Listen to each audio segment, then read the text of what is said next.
पिंगल local council के ज़ेर एहतमाम छोटे बच्चों और बच्चियों के लिए इस्तुरदेनी में आइस स्केटिंग की तरबियत ज़ेर निगरानी विंटर स्पोर्ट क्लब खलती जारी है।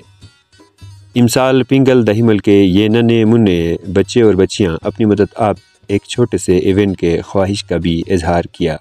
फंडर टुडे के लिए अजहर आलम, इस्तुरदेनी, वादी दहिमल।